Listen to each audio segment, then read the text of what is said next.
Bonjour messieurs, merci d'être avec nous dans ce studio sur Europe 1. Bonjour. Merci de votre invitation. Écoutez, on va commencer évidemment cette partie de débat par cette information Europe 1. Je vous le disais en début de journal, en novembre 2023, dans la Drôme à Crépol, il y a un garçon, un adolescent de 16 ans, Thomas, qui a été poignardé lors d'un bal de village. La juge d'instruction en charge donc de ce dossier a requalifié les mises en examen des suspects. Le racisme anti-blanc et anti-français a été retenu par la magistrate.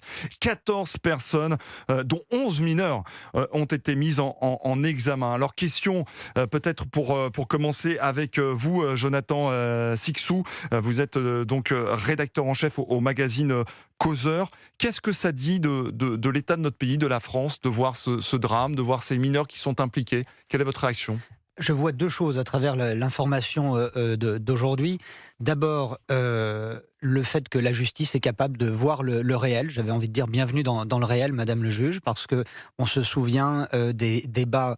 Si on peut parler de débat, c'était plus que houleux, aussi bien à l'Assemblée nationale que par presse interposée. Ça a été terrible depuis 3 ans, ce qu'on a pu entendre face aux personnes qui disaient que Thomas et certains de ses camarades ont été attaqués parce qu'ils étaient blancs et parce qu'il y avait eu, vraisemblablement, selon énormément de témoins, des cris, des slogans, entre guillemets, anti-blanc et anti-français. On voit que la justice, heureusement, aujourd'hui arrive à le voir. Le deuxième point, c'est l'extrême jeunesse dans ce drame-là, comme dans d'autres, effectivement, que nous amène à voir l'actualité, malheureusement. Des jeunes qui sont de plus en plus jeunes et qui n'ont aucun filtre, qui n'ont aucune notion de ce qui, a priori, constitue le socle de notre vie en société. Évidemment qu'il y a toujours eu des agresseurs, des truands, des criminels, mais là on voit qu'il y a une sorte de généralisation par la jeune génération. Il y a une quantité d'interdits qui n'existent plus et on se demande, à titre personnel, c'est ce que je me demande à chaque fois, où sont les parents de ces jeunes.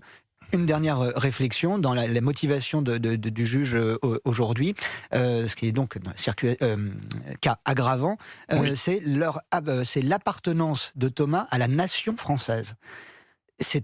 Les termes sont quand même très forts, parce que si les mots veulent dire quelque chose, est-ce qu'on s'attaque à la France? C'est ça que vous êtes en train de dire? Ça exclut de la nation française les jeunes qui sont poursuivis aujourd'hui. Et je trouve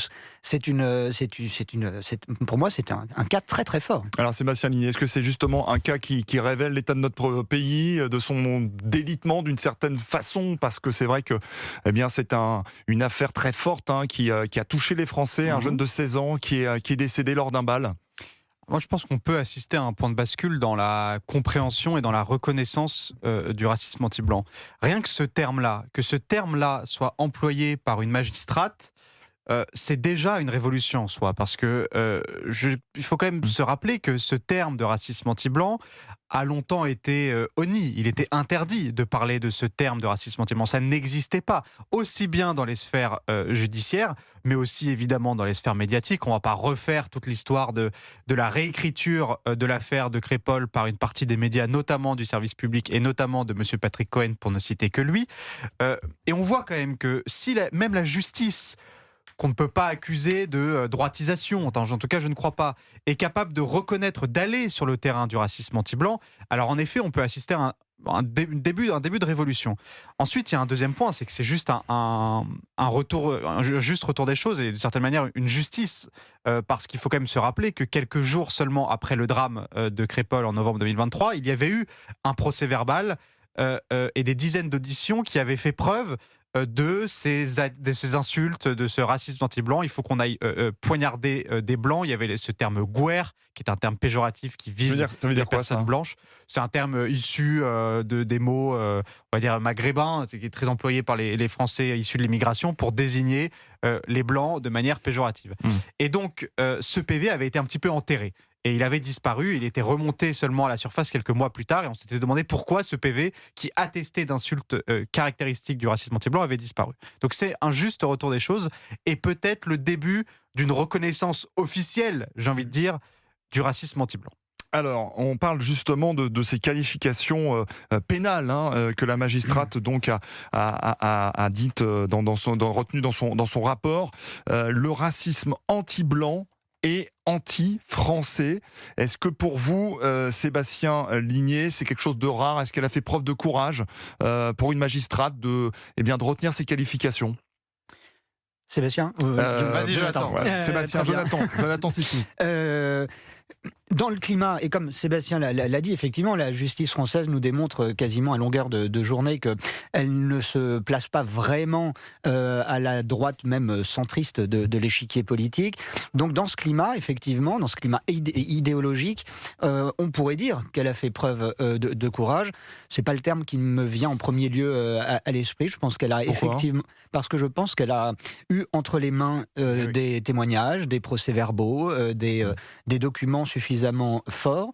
Et je pense qu'elle a fait preuve, non pas de courage, mais peut-être de lucidité. Le courage, c'est parce qu'elle affronte un climat au sein de la justice française, mais je pense qu'elle a fait preuve de lucidité. La lucidité, c'est aussi a priori un trait d'intelligence, et que si avec des documents qu'elle a accepté de voir, et parce qu'il y a aussi un déni du réel qui motive bien des magistrats, elle a eu l'intelligence, la lucidité, je me répète, mais de voir le réel et de voir des documents vraisemblablement suffisamment probants pour pouvoir requalifier l'assassinat de Thomas.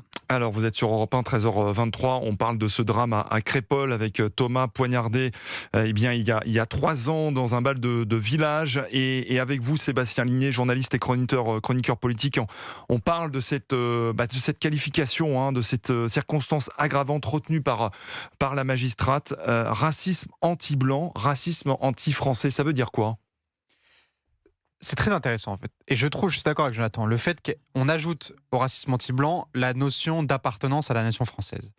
Ça peut être une vraie révolution. Et si il y a condamnation au bout, on peut assister à une vraie création d'une vraie jurisprudence. C'est-à-dire qu'on considère que venir dans un bal de village à l'écart, dans un bal qui fête le patrimoine français, la tradition française, que venir déranger ce bal avec des intentions évidentes de les perturber, pas simplement parce qu'il y a une envie de perturber, mais aussi parce qu'on a envie de perturber l'existence même de ce bal, de ce village et de ce qu'il dit de la nation française et du patrimoine français. Ça, en effet, c'est majeur. Parce que, évidemment, ça crée une jurisprudence. Je trouve que c'est peut-être même le passage et le terme le plus important. Que le racisme anti-blanc soit reconnu, c'est déjà un pas en avant immense. Mais qu'on ajoute à cette qualification la question d'appartenance à la nation française, là, ça ouvre des portes qui sont quasi infinies. C'est-à-dire qu'en effet, on peut désormais considérer, par exemple, que quand on fait, je prends un exemple parmi tant d'autres, un refus obtempéré sur un policier et que ce policier meurt, il y a aussi une volonté de s'attaquer à l'appartenance de la nation française, et que donc quelqu'un qui attaque et qui tue un policier se met en dehors de cette appartenance-là à la nation française. Vous voyez ce que je veux dire ? C'est que sûr. Potentiellement, on peut évidemment élargir cette qualification. Eh bien, la nation française est attaquée et les narcotrafiquants s'en prennent à la République, et on va en parler sur Europe 1 à 13h25 parce que la voiture notamment d'une influenceuse, vous voyez, il y a des élus qui sont visés, il y a maintenant une influenceuse, c'est ces personnalités sur les réseaux sociaux qui sont très suivies. Eh bien, la voiture de Carla Moreau a été incendiée dans la nuit du 23 juillet. Une lettre signée DZ Mafia a été retrouvée sur place, et c'est le Parisien qui révèle cette information. Quel est, à votre avis, tout simplement, pour commencer avec vous, Jonathan Sicou, après donc les hommes politiques, les influenceurs, ils vont s'arrêter où ? Ces narcotrafiquants. Par définition, une mafia ne s'arrête nulle part. Et ils ont déjà commencé depuis fort longtemps même à s'attaquer et à racketter par exemple des petits commerçants dans plusieurs villes, voire même villages de France, dans le sud pour le moment. Et je peux vous dire qu'en région parisienne, ils n'en peuvent plus, les commerçants, parce qu'il y a de la violence, de l'insécurité, le chiffre d'affaires qui baisse, que les habitants veulent déménager, ne consomment plus. C'est vraiment un véritable fléau. Vous avez absolument raison de le rappeler. Après, c'est aussi le problème de cette DZ Mafia qui est à juste titre surmédiatisée, c'est que ça devient une sorte de label mafieux dans un autre domaine. Souvenez-vous de tous ces terroristes qui revendiquaient leurs attentats au nom d'Al-Qaïda et qui ne appartenaient absolument pas à la mouvance islamiste. C'était des cas isolés. On peut peut-être le phénomène est trop récent pour l'affirmer, mais on peut peut-être assister à cela, c'est-à-dire on nous parle de nouvelles branches, des aides nouvelle génération, etc. Il y a jusqu'à faire réagir ce qui serait le canal historique de ces mafieux qui ont donné une pseudo-conférence de presse hier, masquée, enfin avec tout l'attirail classique de l'exercice dans le genre. C'est dans une vidéo du Figaro. Hein. C'est ça, exactement, Stupéfiante. où ils disent qu'ils ne sont pas à l'origine des menaces visant le maire d'Alès, mais qu'ils vont tout faire pour aider la police et retrouver les auteurs de ces menaces. Et ça, c'est très mafieux. Il faut prendre au sérieux cette vidéo, elle a été authentifiée. Il faut prendre très au sérieux, il faut écouter attentivement les propos qui sont tenus, parce que justement, c'est la mentalité mafieuse, c'est-à-dire qu'on parce que là on a l'impression d'être en Italie. En Italie, c'est la même méthode. Mais regardez ce qui s'est passé en Italie et pourquoi les Italiens, et donc pas besoin d'aller au Mexique, il suffit de traverser les Alpes, pourquoi les Italiens ont réussi à avoir des mesures si fortes et comment ils ont réussi à enrayer le gros du phénomène mafieux. Parce que la mafia avait fini par occuper tous les pans de la société et surtout d'assassiner. Le déclencheur, ça a été l'assassinat spectaculaire du juge Falcone. Une partie totale de l'autoroute menant de l'aéroport à Palerme avait disparu dans le souffle de l'explosion. Il y a devant le palais de justice de Palerme, vous avez un mur dans la mémoire de tous les juges assassinés par la mafia. Faut-il en arriver là en France ? Je pose la question. Faut-il qu'il y ait des juges assassinés par dizaines ? Faut-il qu'il y ait des journalistes, des avocats ? Non, mais évidemment que c'est absolument pas à souhaiter. Mais on voit que c'est allé très loin en Italie pour que l'État et la justice se mettent à réagir très fortement. Alors Sébastien Ligné, dans toutes ces affaires de narcotrafiquants, et assez rapidement, évidemment, on pourra en parler après, mais la gauche qui, était pas forcément main dans la main avec la police, est en train de se rendre compte que ce n'est plus tenable. Et on le voit à Nanterre, le maire qui appelle à l'aide à l'État, au gouvernement pour faire quelque chose. Est-ce que ça en dit quelque chose aussi du parti, de ces partis, d'une évolution des partis de gauche? J'allais dire, c'est une pas prise trop en tôt. compte. Oui, enfin, j'attends de voir, malgré tout. Mais c'est pas très étonnant, ce à quoi on assiste depuis quelques semaines.